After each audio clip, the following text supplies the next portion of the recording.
morning students, welcome to Rekha Max Academy. Now chapters வந்து நம்ம chapter 5 CBSEல NCERT chapter 5 arithmetic progressions பார்க்க போகிறோம். இதுக்கு பிஃபோராக நம்ம வந்து trigonometry chapter 8 பார்த்தோம். அது உங்களுக்கு அந்த வீடியோஸ் வந்து ஹெல்ப்ஃபுல்லாக இருக்கும்னு நினைக்கிறேன். அது பார்ட் 15 வீடியோஸ் போட்டிருந்தேன். அது என்னோட லிங்க்ல இருக்கும், அதில் நீங்கள் போய் பாருங்கள். அப்புறம் உங்கள் ஃப்ரெண்ட்ஸுங்களுக்கு இந்த ஷேர் பண்ணுங்கள். வீடியோஸ் பிடிச்சிருந்தா லைக் பண்ணுங்கள், சப்ஸ்கிரைப் பண்ணுங்கள். ஓகே ஸ்டூடெண்ட்ஸ், நம்ம வந்து இப்போ சாப்டர் 5 arithmetic progression ஒரு இன்ட்ரடக்ஷன் பார்த்துட்டு எக்ஸசைஸில் ஒன் சம் பார்ப்போம். நெக்ஸ்ட்டு நம்ம கண்டினியூ பண்ணிக்கலாம். Okay, arithmetic progression introduction. Consider the list of number. அப்படின்னா ஃபஸ்ட்டு ஒரு நம்பர்ஸ் கொடுத்தோம், 1 2 3 4 5 ஏதோ ஒன்று எடுத்துக்கலாம், 2 4 6 இது மாதிரி கொடுத்துருக்கு. அதாவது arithmetic progression என்ன, list of numbers. List of நம்பர்ஸ்னால் என்ன, ஒரு நிறைய நம்பர்ஸ் வந்து வரிசையாக நம்ம எழுதுவோம்ல, அதுதான் வந்து லிஸ்ட் ஆஃப் நம்பர்ஸ். இதில் வர ஒவ்வொரு நம்பர்ஸும் ஈச் நம்பருக்கும் நேம் என்ன, டேர்ம் அப்படிங்கிற வேர்டில் நம்ம மென்ஷன் பண்ணுவோம். என்ன word, term. Okay, next arithmetic progression is a list of numbers in which each term is obtained by adding a fixed number to a preceding term except the first term. என்ன சொல்றாங்க, arithmetic expression progression அப்படிங்கிறது ஒரு list of numbers. Okay, list of number கொடுத்தாச்சு. in each term, ஒவ்வொரு டேர்மும் obtained by adding a fixed number, ஒவ்வொரு டேர்மோடையும் ஒரு fixed நம்பரை add பண்ணிக்கிட்டே வரும்போது நமக்கு எந்த டேர்மோட ஆட் பண்ணுறோம், fixed number to the preceding term. ப்ரிசீடிங்னா என்ன, பிஃபோர், அதாவது இந்த நம்பருக்கு முன்னாடி உள்ள இதுதான் ப்ரிசீடிங் டேர்ம், இதுக்கு முன்னாடி உள்ளது இது ப்ரிசீடிங் டேர்ம். அது அந்த டேர்மோட ஒரு ஃபிக்ஸட் நம்பரை ஆட் பண்ணிட்டோம். எதை தவிர, எக்ஸப்ட் த ஃபர்ஸ்ட் டேர்ம். இந்த ஃபர்ஸ்ட் டேர்மை விட்டுட்டு மற்ற எல்லா டேர்மோடையும் ஏதோ ஒரு நம்பர். இப்போ ஃபர்ஸ்ட்டு இந்த எக்ஸாம்பிள் நீங்கள் கன்சிடர் பண்ணிங்கன்னா இதில் 1 இருக்குது, 2, நெக்ஸ்ட் நம்பர் 2. அப்போ 1 ஆட் பண்ணால் என்ன கிடைக்கும் நமக்கு, 1 + 1 அப்படின்னு போட்டால் 2 கிடைக்கும். ஓகேவா, அதே மாதிரி 2 + 1 அப்படி போட்டிங்கன்னா 3 கிடைக்கும். அப்படி வரிசையாக ஒரு நம்பரை நம்ம ஆட் பண்ணிகிட்டே வரோம். அதே மாதிரி செகண்ட் நம்பரில் வந்து 2 4 6 8ன்னு இருக்குது. அதில் என்ன நம்பர் ஆட் பண்ணுறோம், 2ன்னு ஆட் பண்ணுறோம். அப்போ ஒவ்வொரு டேர்மோடையும் ப்ரிசீடிங் டேர்மோட ஒரு டேர்மை நம்ம ஃபிக்ஸட் டேர்மை ஆட் பண்ணிக்கிட்டே வரோம். அது பேர் தான் வந்து arithmetic progression சொல்கிறாங்க.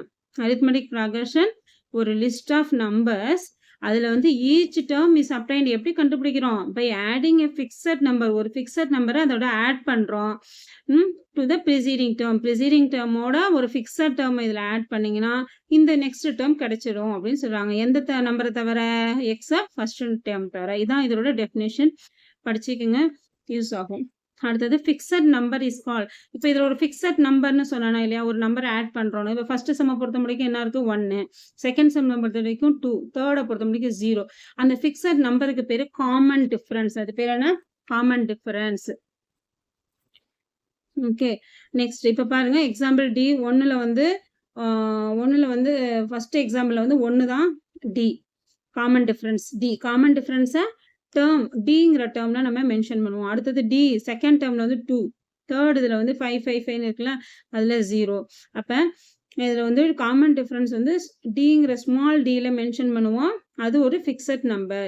அது வந்து இட் கேன் பி பாசிட்டிவாக இருக்கலாம், நெகட்டிவாக இருக்கலாம், 0வாக இருக்கலாம். நான் இதில் எல்லாமே பாசிட்டிவ் தான் கொடுத்துருக்கேன், நெகட்டிவ் கூட வரும். இது மாதிரி -2 அந்த மாதிரி எது வேணாலும் வரும். இப்போ பார்த்தீங்கன்னா 6 4 2 0 இப்படி வருதுன்னு வச்சுக்கோங்க arithmetic progression. அப்போ இதில் என்ன டியோட வேல்யூ என்னன்னு பார்த்தீங்கன்னா 4 - 6 = -2. அப்போ வந்து டி மைனஸ் வரும். அதனால it can be positive, negative, 0 எது வேணாலும் இருக்கலாம். டி வந்து எது வேணாலும் இருக்கலாம். ஓகே, இதை வந்து ஜென்ரலாக வந்து ஏபி நம்ம எப்படி மென்ஷன் பண்ணால் A1 A2 arithmetic progression தான் A1 A2 A3 and so on AN அப்படின்னு நம்ம சொல்லுவோம். அதோட common difference D. Common difference நம்ம எப்படி கண்டுபிடிச்சா, நான் இங்கே பார்த்து பார்த்தீங்களா, அதாவது செகண்ட் டேர்ம்லேருந்து தேர்ட் டேர்ம் மைனஸ் பண்ணணும். அடுத்தது தேர்ட் டேர்ம்லேருந்து செகண்ட் டேர்ம் மைனஸ் பண்ணணும். A2 - A1 A3 - A2 அதே மாதிரி AN - A/n -1. அதாவது என்னன்னா இந்த டேர்ம்லேருந்து செகண்ட் டேர்ம்லேருந்து ஃபர்ஸ்ட் டேர்ம் அது மாதிரி மைனஸ் பண்ணணும். லாஸ்ட்டாக பார்த்தீங்கன்னா என்ன, n இருக்குன்னு வச்சுக்கோங்க. இதான் AN டேர்ம்னா AN n - 1 நீங்கள் அப்படி தானே போட்டிருக்கோம். 2னா 2ஓட கம்மியாக 1, 3னா 3ஓட கம்மியாக 1. அப்போ என்னன்னா n - 1. அதுதான் ஜென்ரலாக போட்டிருக்காங்க. ஓகேவா, ஓகே. நெக்ஸ்ட் வந்து ஜென்ரல் ஃபார்ம் ஆஃப் ஏபி. ஏபியோட ஜென்ரல் ஃபார்ம் என்ன, இது வந்து 1 மார்க்கில் கூட சில டைம் கேட்பாங்க. AP = A + A, first term A தான், அந்த எந்த டிஃப்ரென்ஸ் இல்லை. அடுத்தது A + D, ஏவோட டியை ஆட் பண்ணுறது. அடுத்து A plus 2D, A plus 3D and so on. இது வந்து நீங்கள் பார்த்துங்க, அங்கங்கே சம்ஸில் வந்து நான் திரும்ப உங்களுக்கு ஃபார்முலா வந்து ரிமைண்ட் பண்ணுவேன். வேறு ஏங்கிறது ஃபர்ஸ்ட் டேர்ம், டிங்கிறது காமன் டிஃபரன்ஸ். இதில் ஏபியில் வந்து 2 டைப்ஸ் ஆஃப் ஏபி இருக்குது. அதாவது finite AP, infinite AP. Finite ஏபினா என்ன, இன்ஃபைனைட் ஏபினா என்ன? எக்ஸாம்பிள், இப்போ வந்து உங்கள் கிளாஸ் 10th கிளாஸில் ஹைட் ஆஃப் த ஸ்டூடெண்ட்ஸோட ஹைட்டை மென்ஷன் பண்ணுங்க அப்படின்னு சொல்லும் போது பார்த்தீங்கன்னா ஒரு 147 157 ரேஞ்சுக்குள்ளே இருக்குது அப்படின்னு சொன்னால் அதில் நம்பர் ஆஃப் ஸ்டூடெண்ட்ஸ் வந்து இவ்வளோ தான் இருப்பீங்க இல்லையா, 30 மெம்பர்ஸில் இவங்கன்னு சொல்லி நம்ம ஃபைனைட்டாக கண்டுபிடிச்சிடலாம். அதே வந்து இன்ஃபைனைட் ஏபி அப்படின்னு சொல்லும் போது லிஸ்ட் ஆஃப் நேச்சுரல் நம்பர்ஸ், அது அண்ட் ஸோ ஆன் போயிட்டே இருக்கும். 1 2 3 4 அண்ட் ஸோ ஆன் போயிட்டே இருக்கும். அதை உங்களால் ஃபைனைட்டாக சொல்ல முடியாது இல்லையா. அதனால ஃபைனைட் ஏபிங்கிறது ஒரு நம்ம நம்பர் ஆஃப் டேர்ம்ஸ் வந்து நம்மளால சொல்ல முடியும். அந்த மாதிரி உள்ளது ஃபைனைட் ஏபி. அது மாதிரி நம்பர் ஆஃப் டேர்ம்ஸ் நம்மளால சொல்ல முடியாது இன்ஃபைனைட் ஏபி அப்படின்னு வச்சுக்கலாம். இதுதான் என்னோட ரீகால். இதில் நீங்கள் மெயினாக பார்க்க போனீங்கன்னா இது general form of AP, common difference எப்படி கண்டுபிடிக்கணும், இதெல்லாம் வந்து பார்த்துக்கணும். நெக்ஸ்ட் டைமில் அடுத்து ஃபர்ஸ்ட் சம் பார்க்கலாம். அரித்மெட்டிக் ஃபங்க்ஷன் எக்ஸசைஸ் 5.1ல் first sum. In which of the following situations does the list of numbers involved make an arithmetic progression and why? In the following situation, அதாவது கொடுத்துருக்க சுச்சுவேஷனில் ஒரு லிஸ்ட் ஆஃப் நம்பர்ஸ் வந்து involve ஆகிருக்கும். அந்த arithmetic progression அது வந்து அரித்மெட்டிக் ப்ராக்ரெஷனாக ஃபார்ம் பண்ணுமா, அதாவது ஏற்படுத்தாதா என்ன அப்படின்னு சொல்லி கேட்குறாங்க. First question, a taxi fare after each kilometer when the fare is 15 for the first kilometer and ₹8 for each additional kilometer.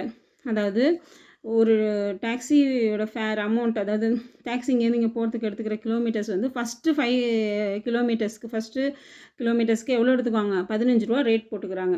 அடுத்தது அடிஷ்னலாக வர ஒவ்வொரு கிலோமீட்டருக்கும் அவங்க எவ்வளோ ஆட் பண்ணுறாங்க, 8 ஆட் பண்ணுறாங்க. இப்போ ஃபஸ்ட்டு டேர்ம் அப்படின்னு நம்ம சொல்லும் போது அதை ஏன்னு மென்ஷன் பண்ணுவோம். அப்போ ஃபஸ்ட்டு என்ன சொல்லியிருக்காங்க, ஃபஸ்ட்டு ஃபேர் வந்து 1 கிலோமீட்டருக்கு 15 ருபீஸ் போட்டுப்பாங்கன்னு, அதுதான் ஏ. ஓகேவா. நெக்ஸ்ட்டு டேர்ம் என்ன சொல்லியிருக்காங்க, இது நத்திங் பட் A1 வச்சுப்போம். A2 second one. இப்போ 15ஓட எதை ஆட் பண்ண சொல்கிறாங்க, ஒவ்வொரு ஈச் கிலோமீட்டருக்கு என்ன பண்ண சொல்லியிருக்காங்க, 8 வந்து அடிஷ்னலாக ஆட் பண்ணிப்பாங்க. அப்போ 8 which is equal to என்ன, then 3 23. ஓகே. அடுத்தது A3 என்ன, அப்போ வந்து 23ஓட ப்ளஸ் அடிஷ்னலாக இன்னொரு 8 ஆட் பண்ணுறாங்க. ஓகே. அடுத்தது A4, இது என்ன ஆன்சரு,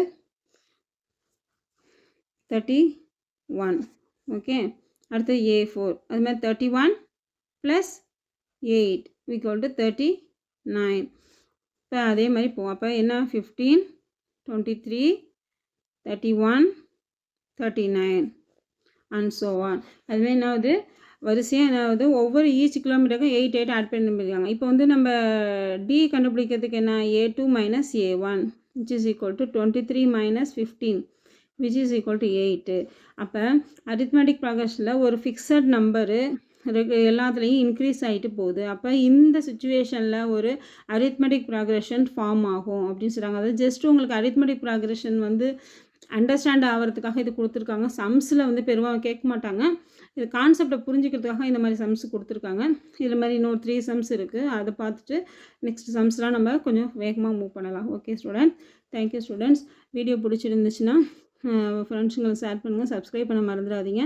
வீடியோஸோட லிங்க்குங்களை வந்து நான் கீழே வைக்கிறேன். ப்ரீவியஸ்